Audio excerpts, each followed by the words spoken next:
find such a love at our age. Whoever thought we could dance on a thrilling... Welcome to Couples Therapy in 7 Words. I'm your co-host, Judy Alexander, and I'm here with my husband, Dr. Bruce Chalmer. Hello, Judy, and hello, viewers and listeners. Judy, tell folks the title. I confronted and forgave someone who plagiarized my work. An interview with Artemisia de Vine. Yes, Artemisia, we just came off that interview and we're both verklempt, if you know what that. It's like we're both teary. She is so wonderful. We had her on the podcast a few episodes ago, and somebody plagiarized her work, and she discovered that her life's work, and she is so. Anyway, what happened was, she and the person who plagiarized her work, who is a podcaster herself, her name is Rina Trevi, did a podcast where they talked about what Rina had done. And Rina owned up to it, and Artemisia was so clear. And it's just such an example of repairing the world. Right. That we just had to, and Artemisia was so nice about coming back on and to talk about this amazing experience. We were all very moved by it. Right, especially because Bruce's book on betrayal is coming out now. And this was like, as we're watching this podcast, what was it, last week? Yeah. She was on our podcast about a month or two ago, Artemisia was, and then we saw this podcast that she was doing all about how she was betrayed and how she was able to sit down with the person who betrayed her and how they were able to listen to each other and get through that. So this is like, you know, everything that you've been writing about and talking about. It was just such a great example, and such a great example of what I would call faith in action. And when you hear our conversation, we've just had, we just finished the interview, folks. You haven't heard it yet. When you hear the interview with Artemisia, you can hear it coming through, that basic sense that she can accord, even to someone who did a really bad thing and a hurtful thing, she could accord such humanity to that person. And that's what let them have the possibility of really repairing their relationship and doing a good thing for the world, as I pointed out. And of course, what that required was that Rina own up to it. Right.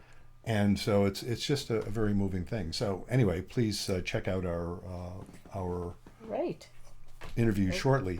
But as Judy mentioned, we happen to be recording this a week and a day before the release of my new book, Betrayal and Forgiveness, How to Navigate the Turmoil and Learn to Trust Again. And that is my brand new book that is going to be available. And well, when you actually see this, it may just be a few days. I think this is going to be released just a few days before the book comes out.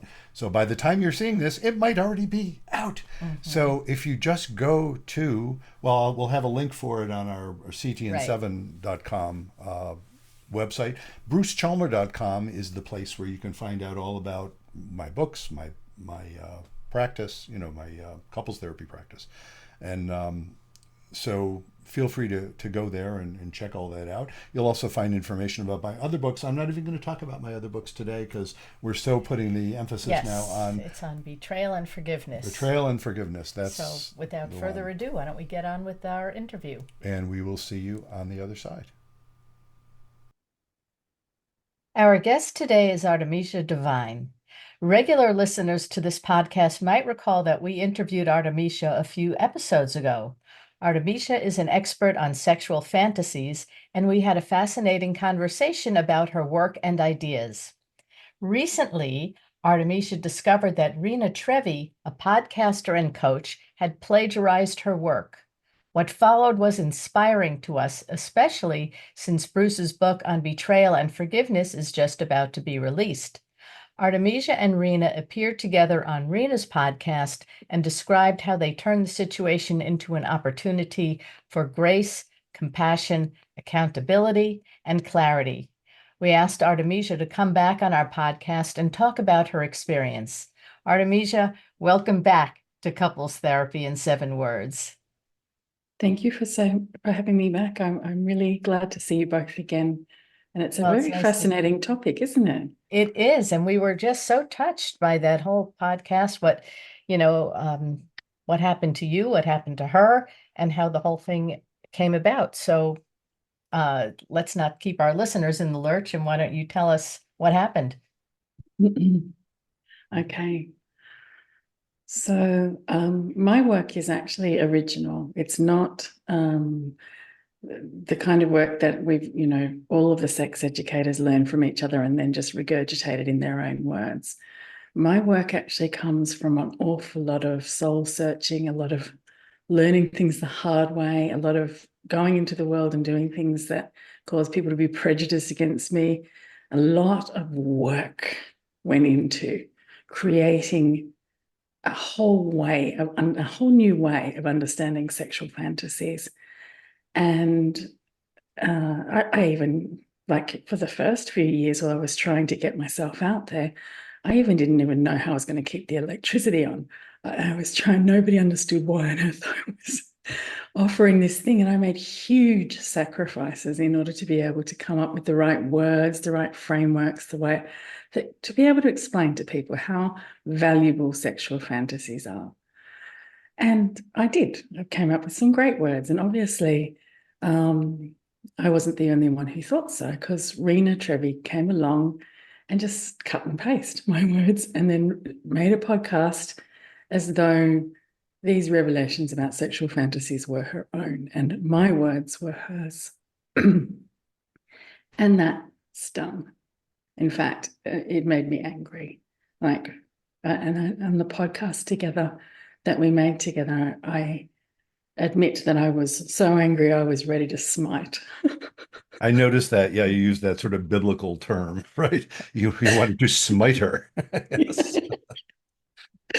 Yeah, proper lightning bolt, stuff.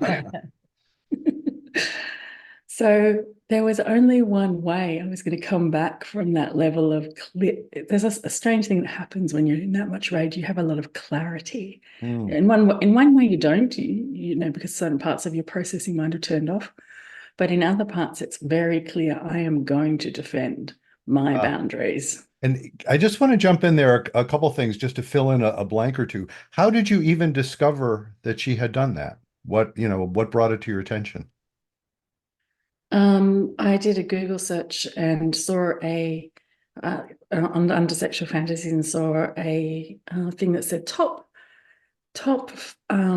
podcasts about sexual fantasies for everyone to go and look at, and mine wasn't on there, and hers was, and it was my words. Oh, ouch. Yeah. Boy, that's adding salt to the wound, isn't it? Yes. Yeah. And that's not the first time this has happened, correct? No, it's not the first time this has happened. And in the past, I haven't been in a position to stand up for myself.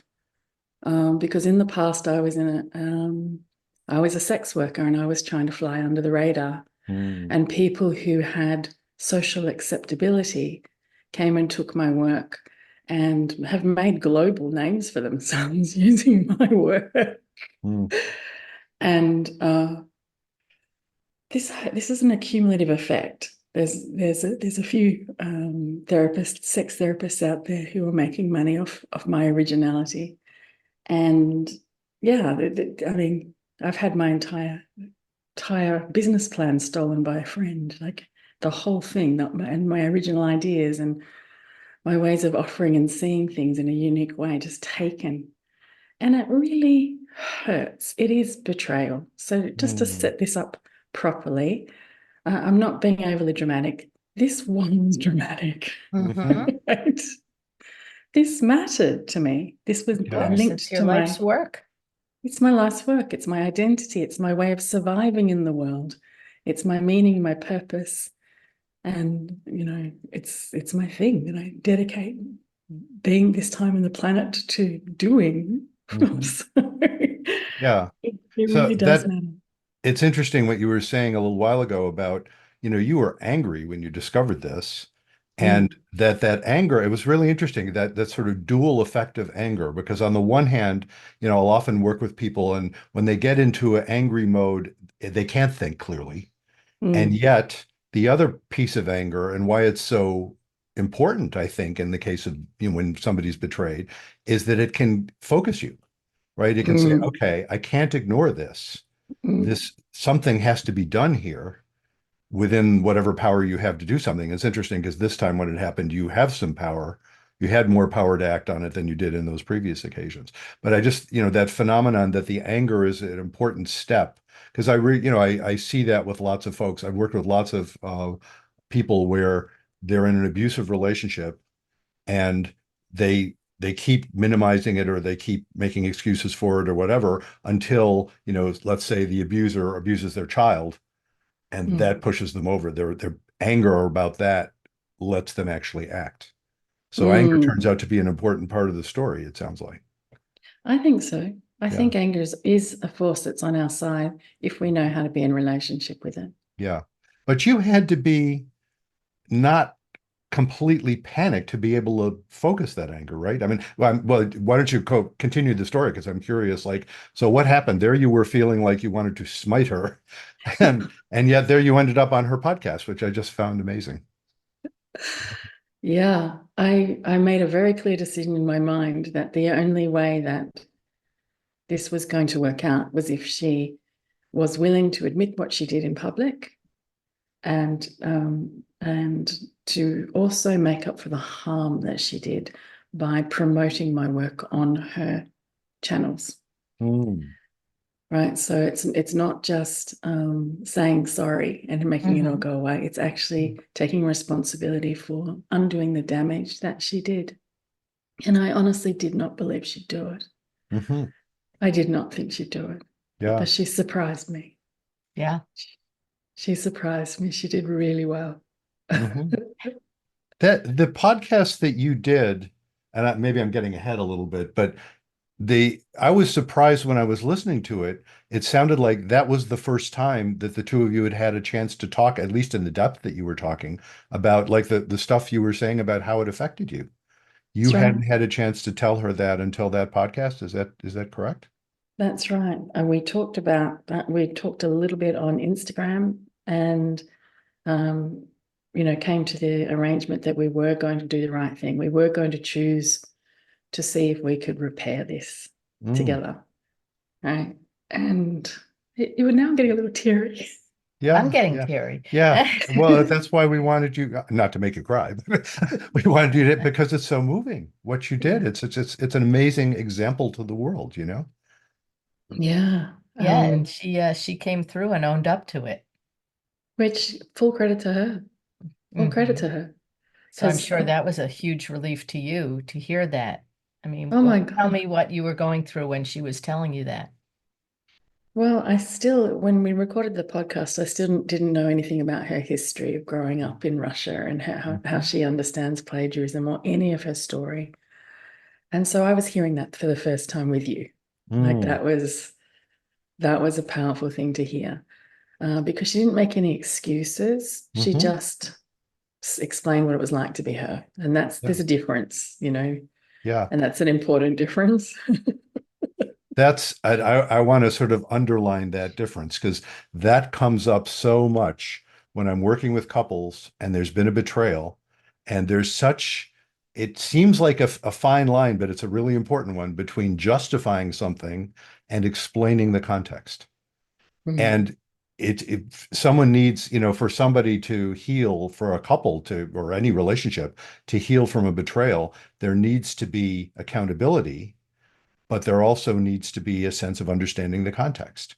And that was really fascinating. Again, still amazes me that you'd already agreed with each other to be on the podcast and you hadn't heard about that context yet, which took an amazing amount of I don't know what the word is for you, Artemisia. Is it grace or compassion or something? You were willing to allow for that possibility that she wasn't a horrible human being. She had just done something that she shouldn't have done. I she did agree. Like initially like just all of us when we first confronted with our own um misdeeds, she went into denial a little bit, like, oh, um, imitation is the sincerest form Mm. of flattery, Yeah, Right. and right. We all you know, steal. Well, and there's an element of that, there's an element of we all take everybody's ideas and sort of turn them into our own, but that's different from cutting and pasting. yeah, Yeah. that is different from claiming an original idea is your original idea. Yeah. Yeah. Um, but very quick, and I said, and I had my lightning bolts still in my hands, ready to go like Zeus. But I didn't act on them. They were on pause. They're in the background only if I need them for self-protection. Right. So they're there, but not in action.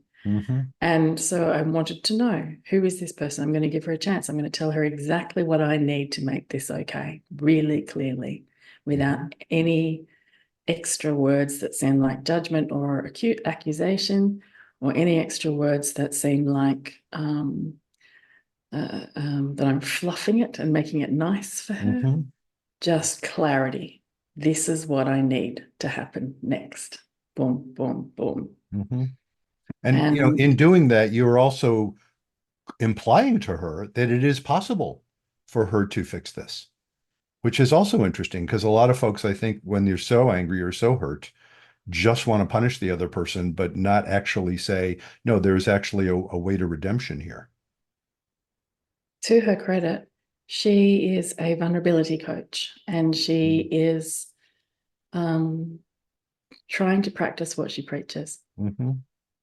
So she has been learning about how to repair a relationship when there's a rupture in a relationship, and she is saying, okay, this is what I do. This is where the rubber hits the road.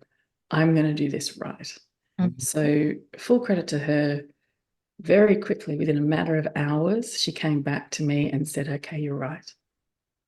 Wow. Wow. Yeah. Yeah. And like Bruce was saying, it's so easy to let the anger out. And I thought that you were very restrained and yet also very clear with the effect that it had on you. And, you know, how it's basically stealing your life, really. Yeah. Yeah, it is. So something had to change. But because she was willing to change, and the moment she said, yeah, you're right. Yes, I will apologize. Yes, I will repair this, the damage that is done. Those little lightning bolts just faded away. Yeah, yeah. But you had to have them available, didn't you? Right? You needed that strength. You needed to know you had the strength to do what you needed to do to make it possible then for you to make peace. That's right. Yeah. Anger is not a bad thing. Anger is a very useful tool when we use it properly. It took me a long time to learn that. I didn't know that when I was younger. I was terrified of anger. Yeah. And didn't know it was on my side. Thought it was just a destructive force that would mean that I would be cast out from the group if anyone ever knew I was angry. Yeah. Yeah, I was actually just going to ask you if this was something you think you would have been able to do 1 or 2 years ago, and what changed in you that you were able to come to such a, well, I want to say a peaceful resolution. You know, there was still that anger there, but it was very contained. And you were just so clear and articulate that what you needed. So what did you have to go through in your life to be able to get to that point? Oh my goodness, which point shall I tell you about? I don't know. The point where the lightning bolts didn't come out. or the point where the flash of light enlightened you or something like that. Well, I used to think that my anger was a monster that would take hold of my driving wheel if I let it out, and I wouldn't have any control anymore. So I try not to let it out at all, which meant, of course, that eventually, after certain amounts of very bad things happening and boundaries being violated, it came out in a really destructive way.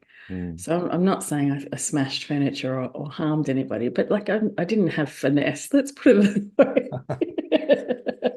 No finesse. And that just reinforced the cycle of thinking, oh, anger's bad. Anger's terrible. It's not on my side. And then I spoke to Susan Hatch. I probably only had about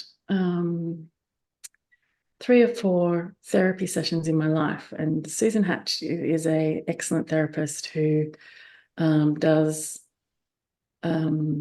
process work, psychology, therapy. Anyway, one day I told her, I'm so scared of this anger. It's going to come out. It looks like the Predator. You know, the movie The Predator? It looks like the Predator. It's going to get you. It's got Wolverine claws. It's like, I can't let it out. This thing's going to get you. And she just looked at me and said, you know that your anger's right. Mm. Hmm. And I just went, what? Wow, What? what a statement of faith, really. Yeah. It's like, the way you feel about something has a basis. You're not crazy and you're Mm, not evil. That's like, mm, no, there's something got to be legitimate about it. You're still responsible for how you use it, but mm. it's got to be, wow, what a neat, it clearly had an important effect on you to hear those words. Yes. Yeah, I've never, yeah, that was a pivotal moment. yeah. And the other pivotal moment that helped me a lot was because this is so much linked to my identity. This is my work it really is like I'm one of those people who is all in on something. And I'm Mm, like I am all in on this work. uh, and everybody has this message that's been given to them their whole life of why they're valuable to the community, why they're worthy of love, why they're worthy of connection with everybody else. You might be the pretty one or the funny one, or you might be the one that's always helpful, or you might be the one that is always um, good, gives good advice and listens really well. And or you might be the sexy one who creates all of the fun at parties. But you've got something that you believe that is the reason that you're valuable to the group. And if you don't have it, or someone else has a better version of it, like if there's a feeling of threat in your body. mm, And Mhm. my one is being the one who can bring an original insight to the world. mhm. I can give people insight gasms. Which I remember we asked you about last time, although we hadn't quite heard it exactly right. But yes, insight chasms with a Yes. T. Yeah, Right. yeah. So then that means, and it is quite literally how I survive in the world. Like that is, so it's not a silly thing for me to think that. That is why I'm valued and therefore I have money in their bank account. Mhm. Mhm, But I had before this incident even happened, had been questioning this, going, okay, what happens if I don't have that? What if mm, I get a brain tumor and I'm not that thing anymore? How am I still lovable? Am I Mm. still worthy of love? Am mhm, I still worthy to be part of the community? If I don't have that thing, what's am I worthy if I'm just average in intelligence? mhm, Am I worthy if I'm not special? Am I still mhm, am I still worthy of love? mhm, And so I did this thing, which was like a guided visualization that I did for myself. And long story short, I encountered a large eagle. mm, And the mind comes up with all sorts of imaginative things in guided visualizations. And I asked this eagle to give me an experience of being nothing, mm, nothing special at all, mhm, and being loved. Wow. And that was a visceral experience because it was almost like in a hypnotic state when it happened. mhm, So that creates big changes on that level. And that I came back changed from that mm, little self hypnosis game, mhm. and I still felt threatened, and I still felt like smiting, but I didn't. I wasn't swept away in the river of Yeah. it. Yeah. And it's just sounds like what you're saying, that's the key, that you had to feel as angry as you were and as hurt as you felt and as vulnerable as you felt because this was your identity. You also had to feel that basis of you're lovable anyway, you're valid anyway. And that's what lets you control the anger, right? That's Mm, then you weren't in total panic. You were just clear. Does mm. that do you sort of connect those things? That's what I think happened. Yeah, Yeah, yeah. yeah. Oh. Which again, I think contributes to why it was so moving to hear, how you handled this. And how Rena handled it too. I have to say, Mhm. it was really interesting. I hadn't known anything Well, it's funny when she was talking about her experience, and I don't want to go into a lot of depth about that because, of course, we're going to put a link to that podcast Yeah, I mean, in I the highly notes. recommend everybody watch this Yeah, they because should they it's should check just out the it's podcast. a lesson in how both of you really rose up to the occasion and owned what you with your anger, and Rena with what she did that was wrong and why it was wrong. And I think she really heard you, and how hard it was for you to have that taken from you. Mm. And she really seemed to hear that. Did you get that impression too? Yes, That she, yes, I yeah, did. She Mm. got it. yeah. So, And she is doing the work. Next week, we're recording another podcast together where oh, we're actually going to talk about my work, because last time we didn't actually discuss the thing that she plagiarized. Now we're actually going to discuss my work, so that when people are pointed to her podcast for being one of the best podcasts about fantasies ever, they'll find out about me, which is Mhm. repairing the damage that she Yeah, did. yeah. So her yeah, audience will now know about me and where that stuff came from. yeah, in Judaism, we have a concept called teshuvah, which it's more than atonement. It's like turning in and examining everything that you did that was wrong and how you can make it right for the other person. So, and I heard that podcast. I said to Bruce, she did teshuvah, this, Rina, and and you can be the person that wronged it and try to apologize, but if the other person doesn't accept it, and you were so willing to accept it, I don't know about willing, but you did accept it because she really did her teshuvah. I mean, that's the best word I can use for it. I've learned a new word. I love it. Yeah, teshuva literally means return, sort of Mm. going back to your basics, your basic validity, going back to being holy, that we all start from, and we all are, even when we screw up royally. And the fact that you were able to be gracious about it and clear about it and gracious about it. And again, I also keep thinking, and I don't know, Artemisia, if this is your experience, but for you to even offer that possibility, you had to have already, on some level, let go of needing to smite her. You knew you were capable of smiting if you needed to, but you had to yeah, I call that forgiveness. You'd already forgiven her to some extent.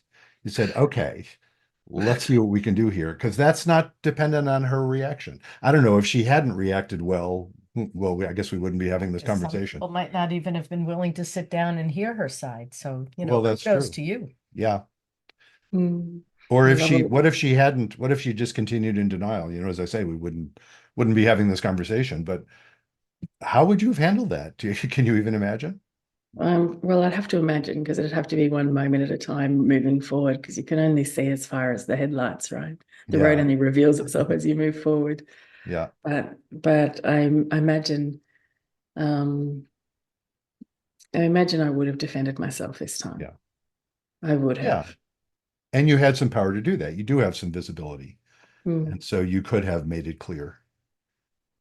Yes, things have changed now. I'm not, um, before, when I was a sex worker with these ideas, it was difficult for people to give me respect for it. Even therapists thought, "Oh, we know better than you. We've been to university. You're just the sex worker." Yeah, Oh, baby, you have no Yeah, idea. talk about being dismissive. yeah. You're just the person who's actually experienced all this stuff you're talking about. You don't know anything. We're the theorists. We know. Yeah, but now Yeah, that's turned on its head. Now lots of therapists line up to learn from me, and I've got a waiting list. So this is also very validating feeling for me, really. But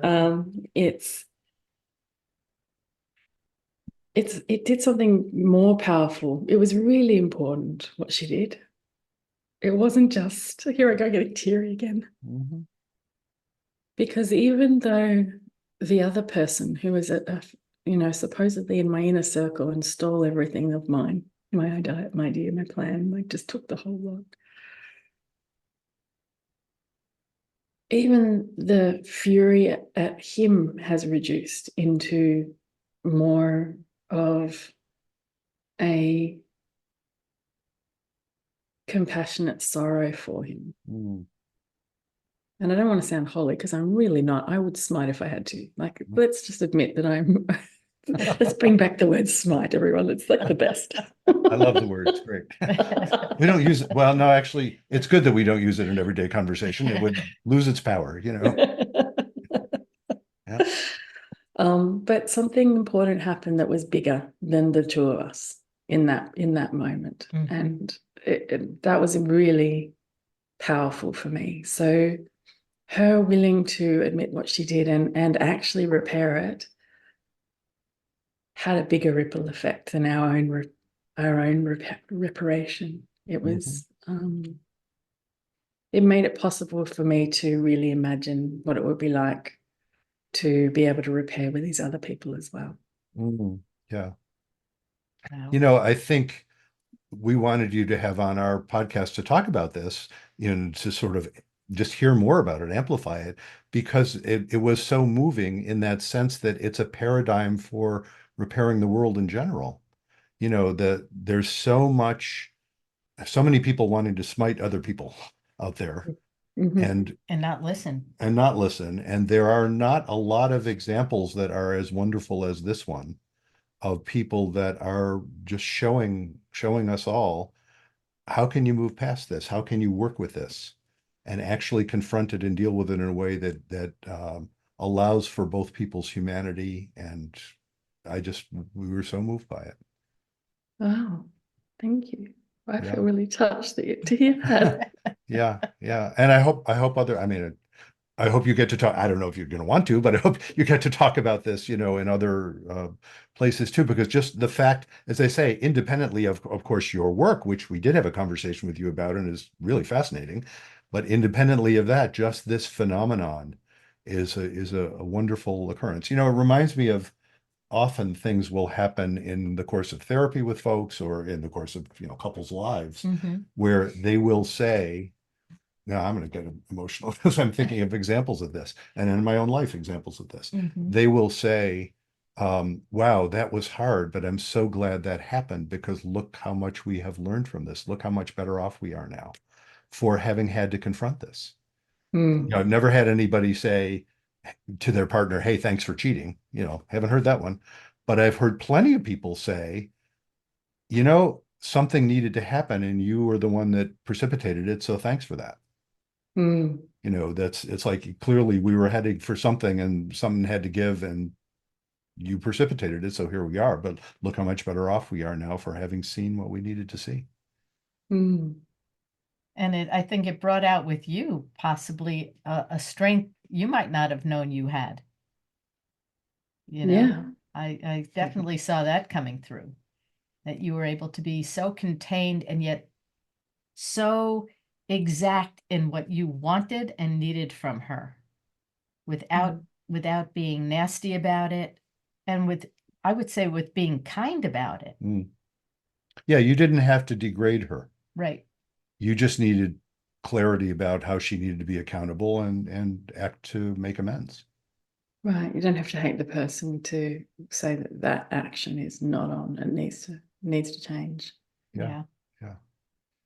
It's, you know, most people act in that for a reason. And most people, you know, there are psychopaths and occasionally we might encounter one, but other than them, most people are actually like they are for a reason. And it's worthwhile finding out why before smiting them, I reckon. Yes, indeed. Wow. Well, thank you for coming on and telling us about all this. It really, as I keep saying, I was so moved. Yeah. And yeah, I'll underline what Judy said. Just highly recommend folks check out that podcast. And of course, then I'll be anxious to see the podcast where you actually talk about your work again, because your work is fascinating. Let's not forget about that. You know, your work on sexual fantasies is really also fascinating as well. And I look forward to hearing your podcast with Rina. You said you'll be doing another one soon. So, well, the thing is, I actually looking forward to it now. Like the feelings have shifted that much that I now even feel like we could be friends. Yeah. We could promote each other's work. We could actually see, so Get some good coming out of that. It doesn't have to be just her promoting mine now. Like this could actually, where I don't feel any leftover bitterness at all because she did it right. Yeah, Mhm. yeah.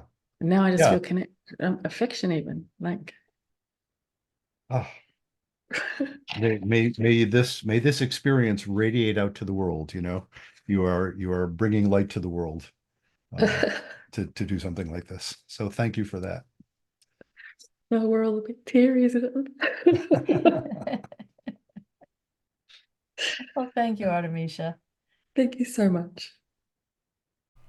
Well, we hope that you found this conversation with Artemisia, I don't want to say enjoyable so much as instructive. Yeah. And just really about how to go through a betrayal and come out through it stronger on the Yeah. other side. And also with a feeling that you accomplished what you set out to do, and to let the other person know how it was and why it affected you that much. And you can grow from that experience. Yeah, and it was so interesting, as she pointed out toward the end. Not only could she grow from that experience, not only could Artemisia feel better and Rina feel better, excuse me, but they could actually end up being friends and mutually supportive. Right, and working together. And working together. And am I being a bit grandiose by extending that to saying that's how enemies become mutually supportive friends? That's how the world gets healed. And that's why, we were so moved and we were so glad that Artemisia was willing to come and talk about that experience with us. And don't forget about her really cool stuff about sexual fantasies too. Yes. Go back and listen to our earlier conversation with conversation her, because that was a great one too. Now, in the episode notes for this, you will find not only a link to the conversation that Rina and Artemisia had, you'll also find a link to our previous conversation with Artemisia, so you can have fun checking out all those podcasts today, folks. It's worth worth your time. It really is. I think so. She is quite a good person. And she is indeed. She's got great ideas. So, and we've been getting her newsletter. Yes. I signed up for her newsletter, so Yeah. she's got all kinds of goodies. A lot of fun stuff. So before we leave here, again, mention that very soon, my new book, Betrayal and Forgiveness, How to Navigate the Turmoil and Learn to Trust Again, is coming out. And before we go, let's not forget to mention our sponsor. Oh, our sponsor, Yes. of course. Yeah. And our sponsor for this podcast, and has been for now over a year, is The Blue Tent, Erotic Tales from the Bible by Laria Zilber. Laria Zilber. Speaking of erotic. Speaking of erotic. And Laria is a wonderful person. I have to tell you, I have this massive crush on Laria. Yeah. And occasionally she lets me act on it. Oh, good yeah. for Laria. Yes, indeed. And I hasten to add, folks who don't know us, that I'm not into threesomes. What can I tell you? Laria is sitting right beside me here. That is Judy's alter ego.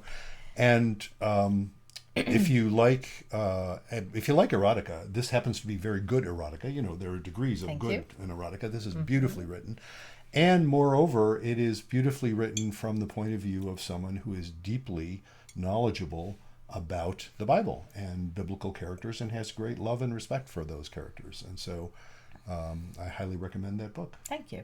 And you can get that by going, if you go to our website, you'll see a link to it, ctn7.com. But if you go to lariazilber.com, or just go to Amazon and search for The Blue Tent, Erotic Tales from the Bible. Remember to say erotic tales, or you will find yourself shopping for tents. Blue tents, yes, which is not what you're looking for. Unless you happen to be going camping and you want a blue tent, but that's not what we're talking about. Anyway, please do take that. it along on your next camping trip and read it to each other in the dark. And that would be a fun addition to anybody's romantic camping trip. Yes, it would. Under the stars. And so until next time, remember, be kind. Don't panic. And have faith.